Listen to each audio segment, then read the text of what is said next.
These latest headlines from ABC15 are sponsored by Lerner and Rowe Injury Attorneys. One call, that's all. Hello, I'm Megan Thompson with your afternoon update from ABC15 Arizona. Today, ABC15 is tracking a big vote in Phoenix that could impact our city's response to the homelessness crisis. In just a few hours from now, the city council will vote on a street camping ban.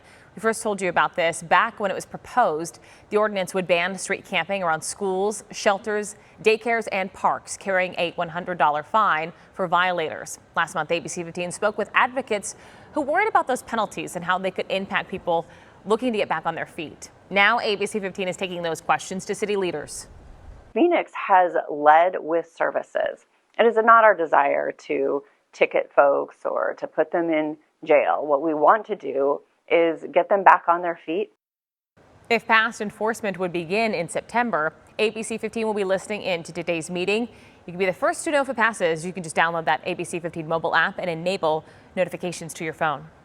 Now, the lack of affordable housing, clearly an issue that's hit many parts of the U.S., including Phoenix. We do want you to know there are resources available if you're facing eviction. In Maricopa County, the government website breaks down your rights, and you can connect you with low-cost or even free attorneys to help with your eviction case. If you're struggling to pay rent, the Department of Economic Security has the Arizona Rental Assistance Program to help tenants pay past due and future rent, as well as late fees and payments. The Arizona Department of Housing also has rental assistance programs on their website. ABC15 staying on top of an animal cruelty case in Chandler. The suspect will be back in court this week. Sydney McKinley, also known as April McLaughlin, could be facing up to 77 misdemeanor charges. Police say 55 dogs were taken from her home back in September. We previously reported extensively on this, and the city of Chandler voting to update its animal cruelty rules following this incident. You can count on us to be back in court for tomorrow's hearing. Now, Tuesday was the hottest day of the year so far. Heat-related deaths are a rising concern across the state, so ABC15 is taking you inside the numbers to see who's been impacted the most. We've been tracking this data for months. The Maricopa County Department of Public Health reported 645 heat-related deaths last year, a 52% jump from the previous year. As the valley continues to grow, so has the number of heat-related deaths, which were under 100 as recently as 2015. The 5 zip codes with the highest number of heat-related deaths are near the Phoenix City Center, downtown, Sky Harbor, Maryvale, and Alhambra. One thing all of these zip codes have in common is that a poverty rate above 24%, which just underscores how vulnerable this population really is and how it takes our whole community to come up with solutions. Last year, 987 Arizonans died because of the extreme heat. Knowing extreme heat is a concern for so many, ABC15 went to local officials asking how they plan to keep people safe this summer. In Phoenix, the ABC15 investigators spoke with the city's mitigation director, who says there will be changes to staffing in their outreach program.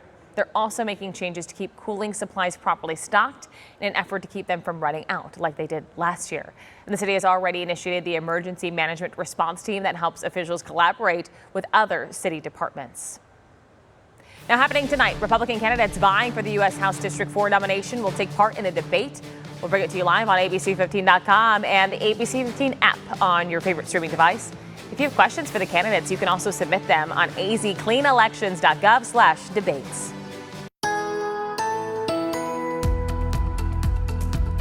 Time now for that most accurate forecast. I'm meteorologist Iris Hermosillo. Sunny, hot and dry again today across Arizona, with Phoenix not quite as hot as yesterday, but still climbing into the low hundreds. Phoenix topping out at 103. Yesterday, we made it to 106, marking the hottest day of the year so far. And overall, this still looks to be the hottest week of the year so far, with every single day reaching the hundreds here in the valley. We're also going to reach the hundreds in Casa Grande and Gila Bend, low hundreds in western Arizona, mid 70s today in Flagstaff, with mid 80s in spots like Payson. Air quality improving a bit today, but then by Thursday and Friday, we could see that air become stagnant again, allowing that ozone pollution to reach unhealthy levels. So at this point, we're under ozone high pollution watches for Thursday and Friday. Those could be upgraded to advisories rather. A heads up, if you get any respiratory conditions, you certainly may consider limiting your time outdoors. There's a very slight chance of a stray shower in northern Arizona by Thursday. Otherwise, look for hot and dry conditions here in the valley, with more triple digits into next week too.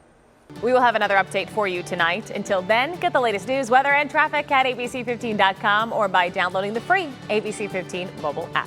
These latest headlines from ABC15 are sponsored by Lerner and Rowe Injury Attorneys. One call, that's all.